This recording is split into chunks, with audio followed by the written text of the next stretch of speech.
Hello दोस्तों, welcome back to my channel knowledgeable brain. और आज हम इस वीडियो में डिस्कस करने वाले हैं टॉम स्टॉपर्ट का drama real thing. Drama discuss करने से पहले चलिए जानते हैं कुछ बातें टॉम स्टॉपर्ट के बारे में। दोस्तों, टॉम एक ब्रिटिश प्लेराइट हैं जो 1937 में स्लोवाकिया में पैदा हुए थे। उनका रियल नाम है थॉमस फॉसलर था।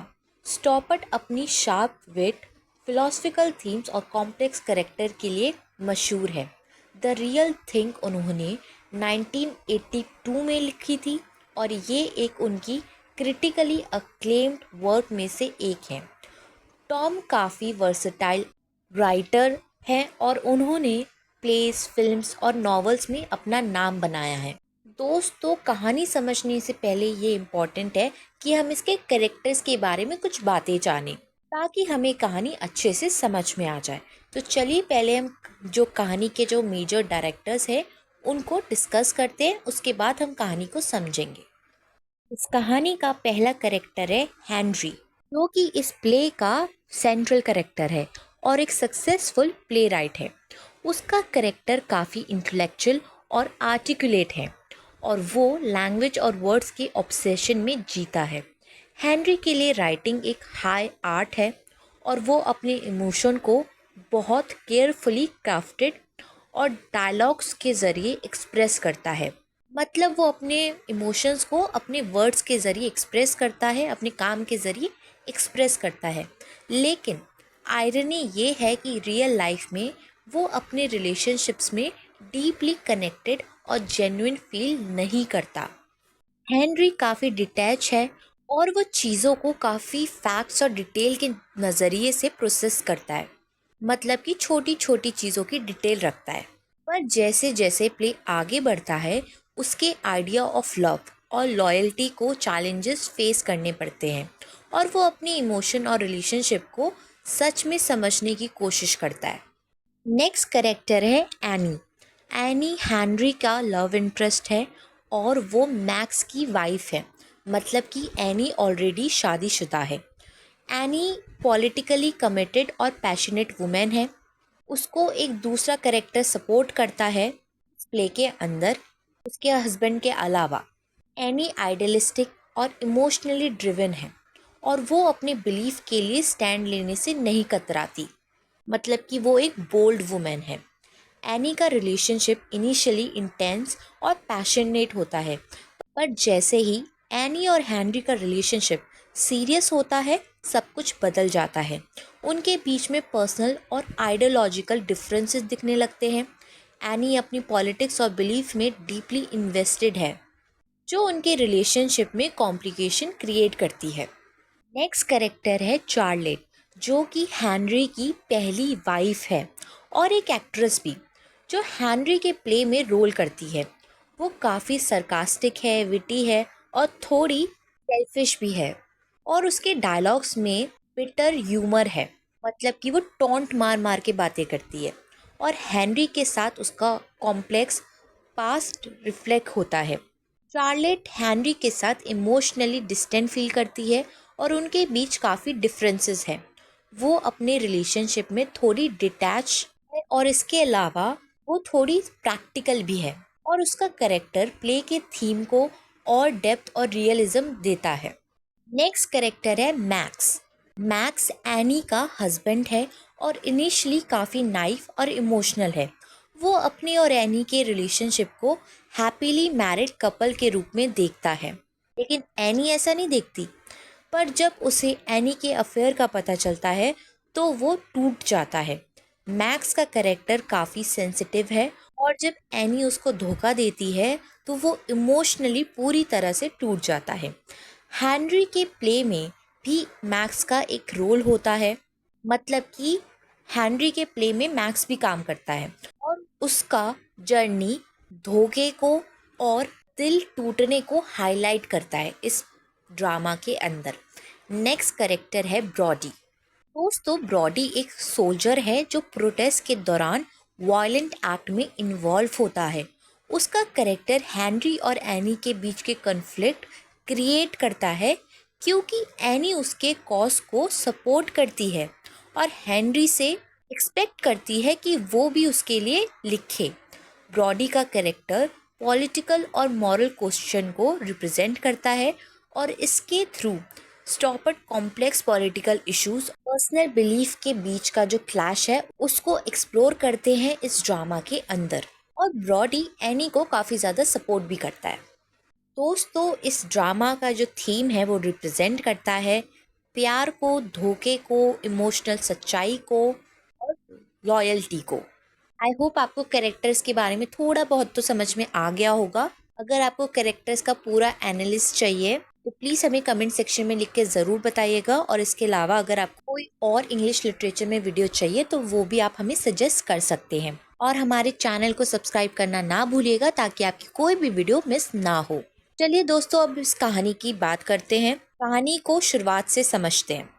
दोस्तों, प्ले की शुरुआत होती है एक ड्रामेटिक सीन के साथ जिसमें मैक्स और चार्लेट आपस में लड़ाई कर रहे थे, झगड़ रहे थे। मैक्स को शार्लेट के एक्स्ट्रा मैरिटल अफेयर पे शक होता है, मतलब कि उसका कहीं चक्कर चल रहा है और ये मोमेंट काफ़ी इंटेंस लगता है। लेकिन जैसे ही ये सीन ख़त्म होता है हमें रियलाइज़ होता है कि ये सिर्फ एक परफॉर्मेंस थी। मतलब कि मैक्स और शार्लेट एक प्ले में परफॉर्मेंस कर रहे थे, प्ले के अंदर जो हेनरी ने लिखा था और जिसमें शार्लेट एक एक्ट्रेस है। ये ट्विस्ट टॉम का एक स्मार्ट डिवाइस है क्योंकि इस सीन के थ्रू वो प्ले और रियल लाइफ के बीच का जो बाउंड्री है वो ब्लर करते हैं और ऑडियंस को कंफ्यूज कर देते हैं। ये ओपनिंग सीक्वेंस ही थीम स्टैब्लिश करता है, क्या इमोशंस जेन्युइन होते हैं या परफॉर्मेटिव। इस सीन के थ्रू टॉम ऑडियंस को सिग्नल देते हैं कि वो सिर्फ एक लीनियर स्टोरी नहीं दिखा रहे बल्कि एक कॉम्प्लेक्स नरेटिव जिसमें रियलिटी और इल्यूजन का कांस्टेंट प्ले होता रहेगा। अब हम रियल वर्ल्ड में एंटर करते हैं। हेनरी अपने होम में रिलैक्स्ड है, घर पे बैठ के रिलैक्स कर रहे हैं अपनी वाइफ शार्लेट और उनके दोस्त मैक्स के साथ। अब जो सीन हम देख रहे हैं वो एक्चुअल लाइफ का है, लेकिन हेनरी के डायलॉग्स और राइटिंग के ऑब्सेशन के साथ हम हमेशा थोड़े डाउटफुल फील करते रहेंगे और उसके डायलॉग्स में कितना सच है और कितनी परफॉर्मेंस है हमें ये चीज़ भी समझ में आती रहेगी। इस सीन में हमें शार्लेट और हेनरी के बीच का टेंशन दिखाई देता है और उनकी मैरिज के इश्यूज जो हैं उनका हिंट मिलता है। शार्लेट हेनरी पर सरकास्टिक रिमार्क्स पास करती है, मतलब कि टॉन्ट मारती है हेनरी को, और हमें लगता है कि उनका रिलेशनशिप कुछ कॉम्प्रोमाइज्ड है। हेनरी अपनी राइटिंग के थ्रू जो इमोशंस दिखाते हैं वो उनके रियल इमोशंस को रिफ्लेक्ट नहीं करता। ये contrast between Henry the writer और हेनरी द हस्बैंड काफ़ी स्ट्राइकिंग है और ये चीज़ ड्रामा को कॉम्प्लेक्स बनाती है। तो अब तक हमने जाना है कि हेनरी एक राइटर है जिनके प्ले में शार्लेट और मैक्स काम करते हैं। दोस्तों, हेनरी का जो प्ले है, हेनरी हमेशा द परफेक्ट स्क्रिप्ट लिखने की कोशिश करते हैं और वो जो डायलॉग्स यूज़ करते हैं अपने प्ले में वो काफ़ी सोच समझ के लिखते हैं। उनके लिए हर वर्ड की इम्पोर्टेंस होती है।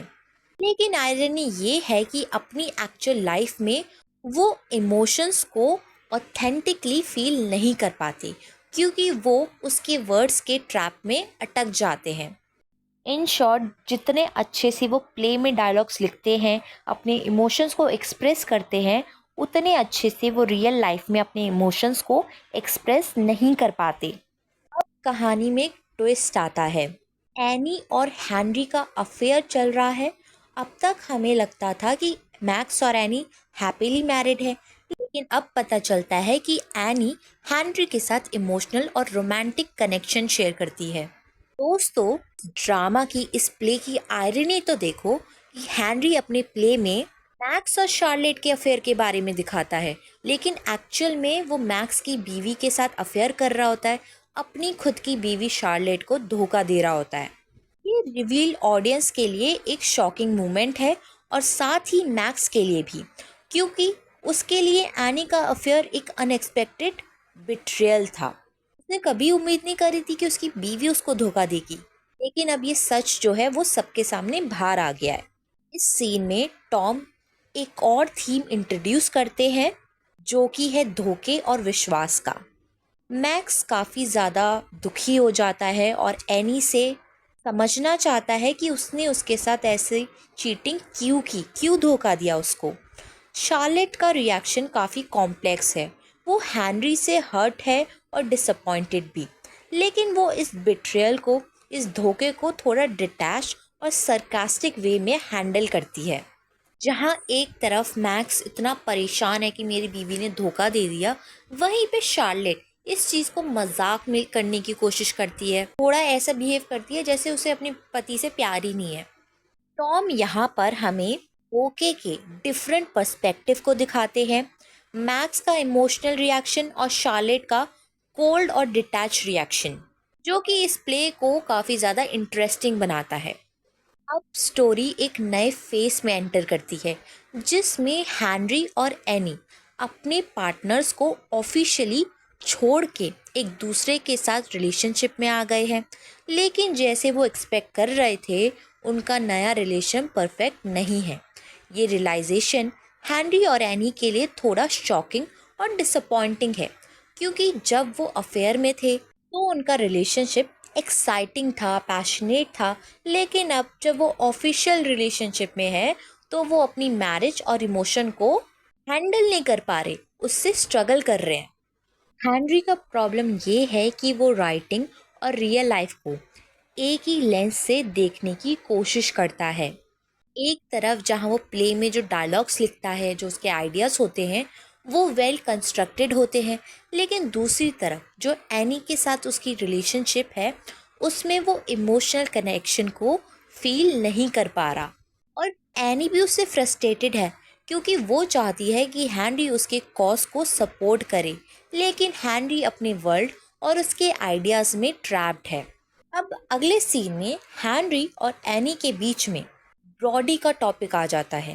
ब्रॉडी वो सोल्जर है जिसे एनी पॉलिटिकल सपोर्ट करती है और वो उसका एक पैशनेट केस फाइट कर रही होती है। ब्रॉडी के साथ एनी का कनेक्शन प्योरली इमोशनल और आइडियोलॉजिकल है और वो चाहती है कि हेनरी ब्रॉडी के सपोर्ट में कुछ लिखे क्योंकि हेनरी राइटर है, लेकिन हेनरी हेजिटेट करता है। उसके लिए राइटिंग एक पैशन और आर्टिस्टिक वे है, आर्टिस्टिक स्टाइल है, ना किसी कॉज को प्रमोट करने का कोई तरीका।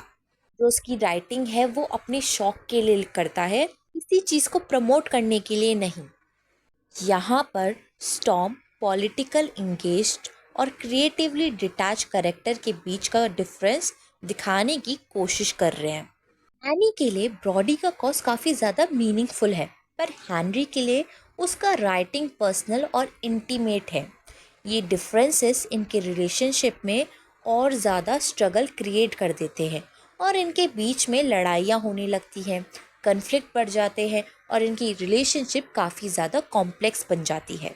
अब जब हेनरी को लगता है कि एनी का ब्रॉडी के साथ कनेक्शन उसके रिलेशनशिप में एक थ्रेट है, एक रुकावट है, तो वो अपने इमोशंस को और ज़्यादा एक्सप्रेस करने की, क्लियरली एक्सप्रेस करने की कोशिश करता है।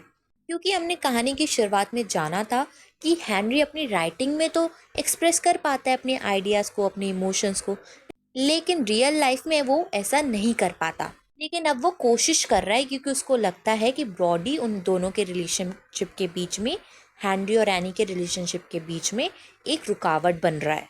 लेकिन आयरनी ये है कि अब तक जो हेनरी इमोशंस को एक परफॉर्मेंस और इंटेलेक्चुअल एक्सरसाइज की तरह देखता है, वो अब उन्हें जेन्युइन वे में एक्सपीरियंस कर रहा है। वो कंफ्यूज्ड है, वो अपने आप को वीक फील कर रहा है क्योंकि एनी का अफेयर, वो जो धोखा देगी शायद पॉसिबिलिटी है, उसके लिए रियल और पेनफुल है। ये सीन हेनरी के करेक्टर का टर्निंग पॉइंट है क्योंकि वो पहली बार इमोशंस को थ्योरी या राइटिंग से अलग एक रियलिटी के रूप में फील कर रहा है। उसका दुनिया को देखने का नज़रिया बदलने लगता है और वो समझता है कि प्यार और लॉयल्टी का बस कॉन्सेप्ट नहीं, बल्कि उनके साथ पेन और वीकनेस भी अटैच्ड होती है। अब फाइनल सीन आता है। फाइनल सीन में हेनरी और एनी का एक ऑनेस्ट और एक रॉ कन्फ्रंटेशन होता है। मतलब कि वो एक दूसरे से खुल के अपने इमोशंस को एक्सप्रेस करते हैं, अपने आइडियाज़ को एक्सप्रेस करते हैं। हेनरी जो अब तक इमोशंस को एक परफॉर्मेंस की तरह देखता है, अपने इनर फियर्स को, अपनी इनसिक्योरिटी को, मतलब अपने डर को, अपने अंदर की जो इनसिक्योरिटीज़ हैं उसकी, वो एनी के साथ ओपनली शेयर करता है। बेसिकली अपने इमोशंस को खुल के वो एनी के साथ शेयर करता है। वो एक्सेप्ट करता है कि प्यार और कमिटमेंट सिर्फ एक थॉट या डायलॉग नहीं है, बल्कि एक रियल एक्सपीरियंस है जो उसके इमोशनल और साइकोलॉजिकल स्टेट को डीपली अफेक्ट करता है। और एनी भी एक्सेप्ट करती है कि वो अपने पॉलिटिक्स और बिलीफ के साथ ज़्यादा ही अटैच हो गई थी, पर हेनरी के साथ उसका कनेक्शन अलग है, यूनिक है। लेकिन ये सीन ओपन एंडेड रहता है। हमें ये नहीं पता चलता कि एनी और हेनरी का रिलेशनशिप आगे सरवाइव करेगा या नहीं। लेकिन प्ले का कंक्लूजन एक बात क्लियर करता है दोस्तों, कि रिलेशनशिप में इमोशन, कॉम्प्रोमाइज़ेस और सेक्रीफाइसेस हमेशा रहते हैं, और प्यार का रियल होना और उसका परफॉर्मेटिव नेचर एक ही पहलू के दो हिस्से हैं। टॉम ने इस प्ले में लेयर्स और थीम्स को एक्सप्लोर किया गया है जो कॉम्प्लेक्स और रिलेटेबल है। ये प्ले सिर्फ धोखेबाज और रोमांटिक झगड़ों के बारे में नहीं है, बल्कि ये इमोशन और रियलिटी के एग्जिस्टेंशनल नेचर को भी एक्सप्लोर करता है। हैंनरी और एनी का रिलेशनशिप प्ले के सेंट्रल क्वेश्चन को बार बार फेस करता है। क्या हमारे इमोशन रियल है या परफॉर्मेटिव है? क्या वो इमोशंस सच्चे हैं या फिर वो इमोशंस एक ड्रामा है? प्ले में एक और सबटेल थीम है, लोग किस तरह से अपने आइडल्स और अपनी रियल लाइफ के बीच बैलेंस बनाते हैं।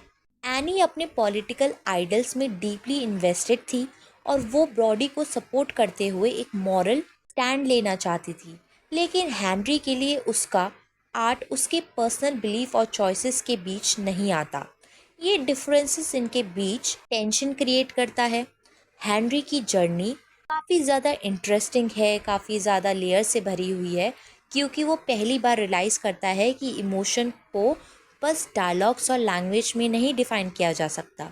उसके डायलॉग्स और राइटिंग को लेकर उसका ऑब्सेशन ही उसका सबसे बड़ा दुश्मन बन जाता है, और वो समझने लगता है कि रियल लाइफ ड्रामा वर्ड से बहुत ही ज़्यादा अलग है। इस पूरे प्ले में हमने जाना है कि कैसे हेनरी, जो एक राइटर था, जो सिर्फ सोचता था कि ये जो वर्ड्स होते हैं, इमोशंस होते हैं, ये प्ले में ही अच्छे लगते हैं, लेकिन उसको समझ में आता है कि रियल लाइफ में ये इमोशंस, ये प्यार, ये धोखा कितना पेनफुल भी हो सकता है। पहली बार हेनरी अपने इमोशंस को एक्सप्रेस करता है एनी के सामने। दोस्तों यहीं पे ये प्ले ख़त्म हो जाता है, ये वीडियो ख़त्म हो जाती है। आई होप आपको ये वीडियो समझ में आई हो। अगर आपको कोई और वीडियो चाहिए तो हमें ज़रूर बताइएगा।